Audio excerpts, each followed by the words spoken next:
projet.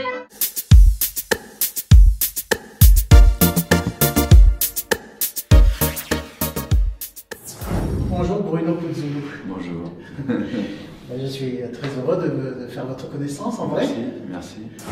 Mon papa est décédé, ça fait quelques années, et quand il est mort, je me suis mis à écrire des choses sur lui. Et puis un jour, par hasard, on m'a demandé de faire une lecture des Ritals de Cavana pendant 20 minutes, une demi-heure, accompagné d'un accordéoniste. Ce que j'ai fait, et puis je me suis dit, ah, ça me donne envie de le lire, ce roman. J'ai lu le roman, et puis à la fin je me suis dit, mais Cavana il écrit vachement mieux que moi, et c'est l'histoire de papa. Et là j'ai demandé... De votre papa? Ouais, de mon papa. Et là j'ai demandé à la famille et à l'éditeur les droits pour l'adaptation. Ils m'ont donc autorisé, voilà. Comment c'est né? C'est né d'une nécessité en fait. Moi, je dirais que c'est une pièce qui est profondément émouvante.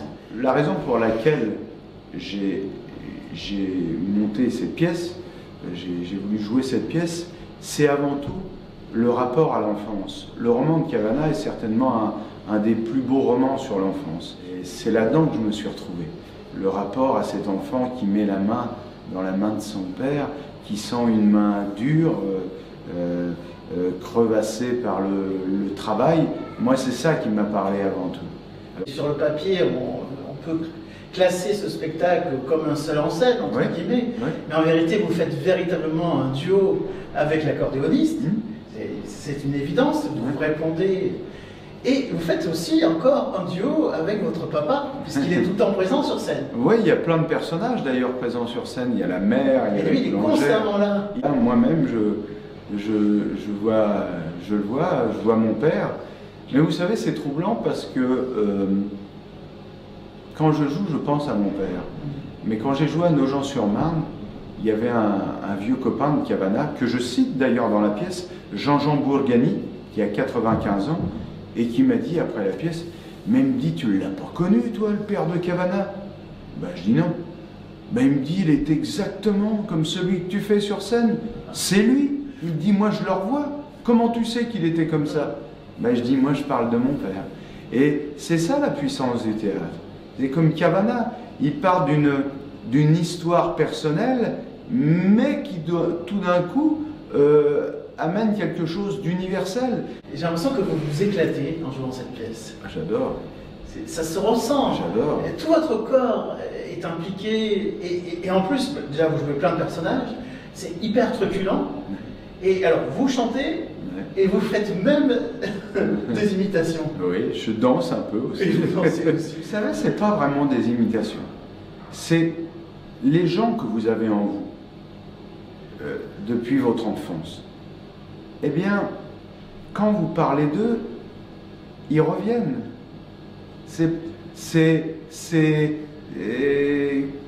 je parle de mon père, j'ai sa façon de parler, sa façon de se tenir un peu courbé comme ça par le travail, et tout d'un coup, bah, il revient comme ça. Vous voyez, mais je ne cherche pas à l'imiter, c'est naturel. Ils sont là, c'est des gens, tous ceux que je fais parler, que je fais vivre dans le spectacle, sont des gens que j'ai réellement connus. Et cette maman dans la pièce, elle est extraordinaire. Extraordinaire. Son caractère, quand elle dit, bon ben non, tu vas avec ton gosse boire un coup dans un bar, tu fais ce que tu veux, mais tu restes pas là. Oui, on sent que c'est une maman rugueuse, mais en même temps, il y a aussi de l'amour. Il y a aussi de l'amour. Elle ne l'exprime pas de la même façon que le papa, et qui lui est plus tendre avec le fils, mais elle est maladroite. Maman, c'est ce qu'il dit, maman, elle ne sait pas aimer. Maman, elle aime violemment. J'ai trouvé ça vraiment très émouvant qu'il y ait un accordéon sur scène avec vous. Oui. Et c'est un magnifique instrument. Oui, c'est un magnifique instrument. Et les deux, Grégory Daltin et Aurélien Noël, sont vraiment de grosses pointures à l'accordéon. C'est pas une musique dans la pièce, c'est pas une musique pour décorer le spectacle. C'est vraiment un partenaire de jeu. C'est-à-dire que c'est le copain d'enfance qui me jouait déjà ces musiques-là quand on était gamin. Et là, on arrive dans la cuisine des parents, et ils me rejouent les airs, et je les retrouve, et ça me transporte en enfance. Et c'est les mêmes airs que quand on était petit.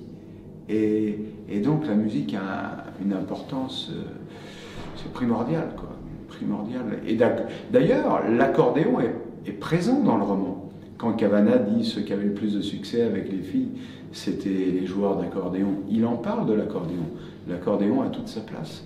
Je ne savais pas que vous chantiez aussi. Ça m'avait échappé, je suis désolé. Ouais, et je me suis documenté un peu et je me suis aperçu que vous aviez même sorti un disque. Ouais, j'ai sorti un disque, parce qu'il y en a un deuxième en préparation, là. Ah, c'est une vraie passion. Ouais, j'avais d'ailleurs écrit une chanson pour Jojo, pour Johnny Hallyday, et ouais, j'aime bien la musique.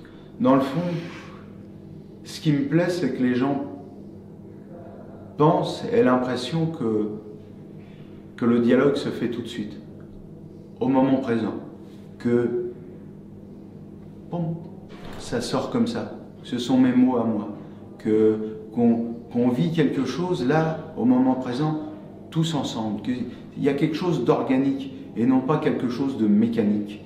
L'organique, c'est le contraire du mécanique. Et il y a le temps. J'avais un professeur au conservatoire, Philippe Adrien, qui a vraiment été mon maître, qui nous disait, vous savez, c'est parler sur scène, ça va pas de soi. C'est pas obligé.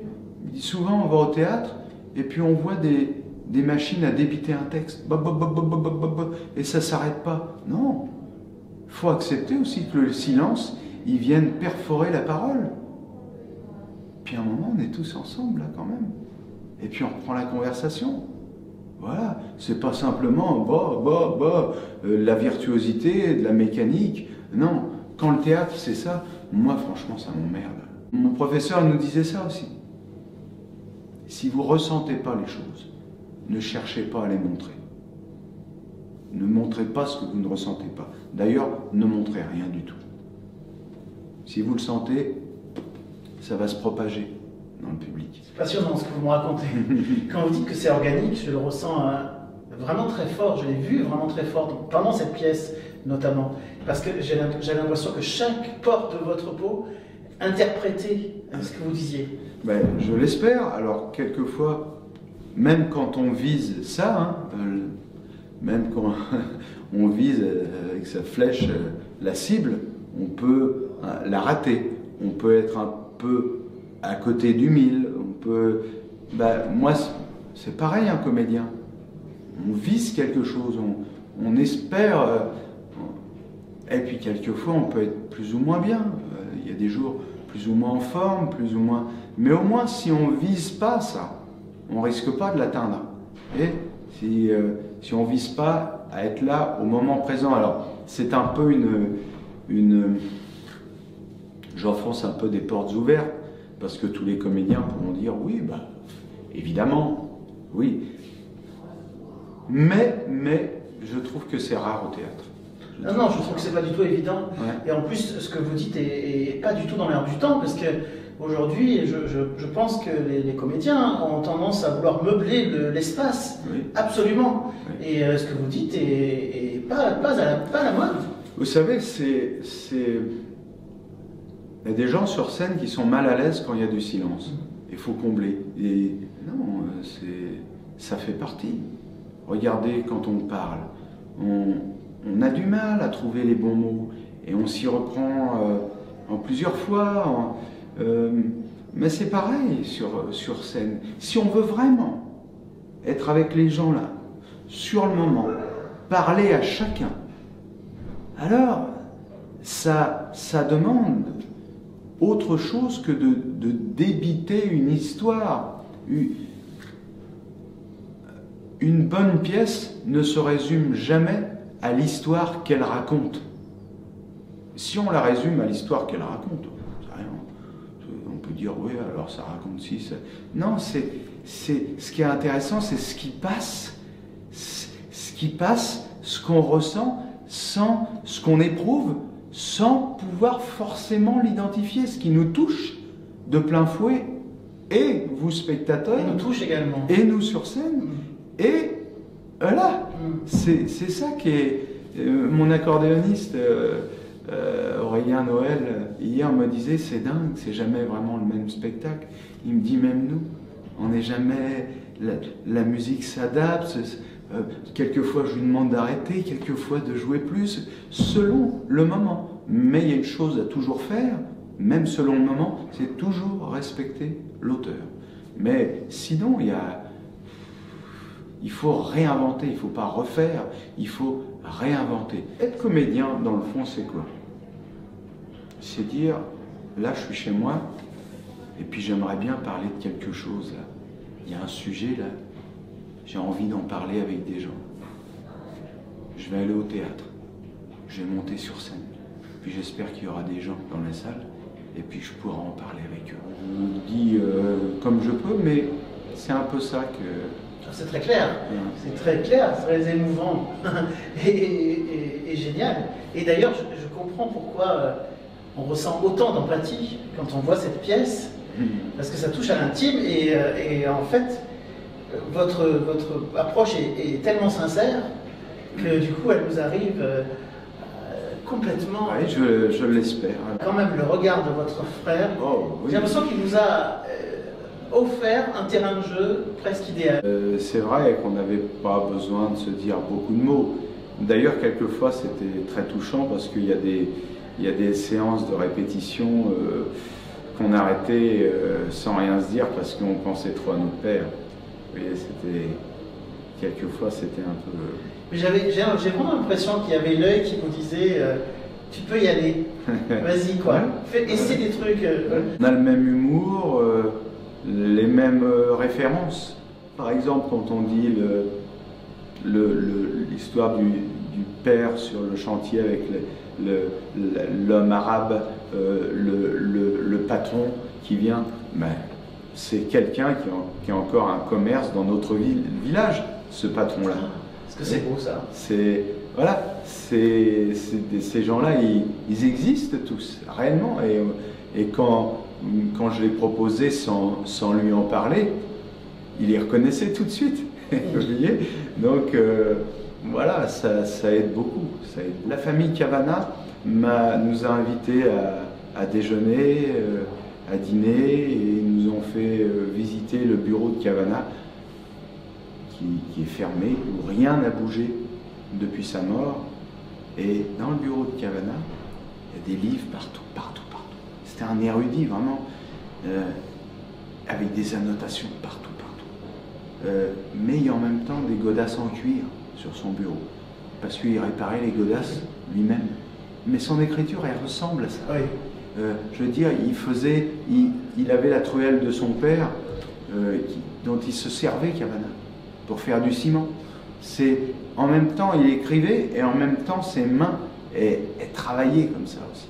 Et ça se ressent. C'est un homme terrien, c'est évident. Oui. Le personnage de la pièce a envie de découvrir le monde. Vous, quand vous étiez gamin ou jeune, je ne sais pas, vous rêviez de devenir comédien ou acteur, peut-être? Non. Non? Ça s'est pas passé comme ça? Je rêvais plus d'être joueur de foot professionnel. Ah oui. Et puis acteur, ça s'est fait plus tard. Comment a été le papa lorsque vous avez eu envie de faire ce métier? Ben, il n'a pas dit non, il n'a pas dit oui. Il était dans l'inconnu.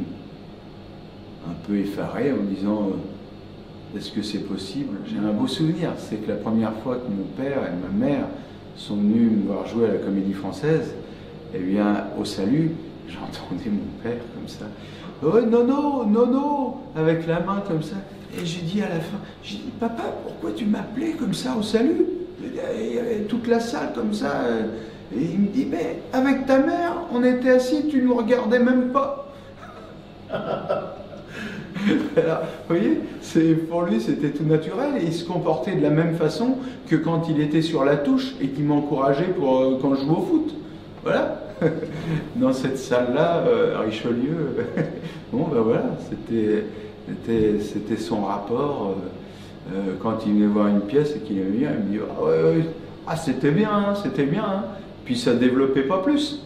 Regarde, mais le c'était bien là et sa manière de m'embrasser, ça me suffisait bien. Ça me suffisait. Il y a quelque chose aussi pudique qu'avec le papa de Cavana? Ouais, pareil.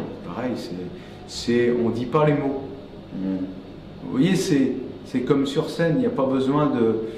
À partir du moment où l'acteur il éprouve fortement quelque chose, il n'a pas besoin d'en rajouter, comme disait Bresson, quand un violon suffit, ne pas en employer deux. C'est ça. Il n'a pas besoin d'en rajouter pour souligner les choses. Ça passe. Ça passe si on éprouve les choses. Ça se communique. Donc oui, le papa, il disait pas vraiment les choses, mais on sentait bien qu'il était ému, hein, vraiment ému. Je vous remercie beaucoup pour ce moment. Merci à vous surtout. Merci.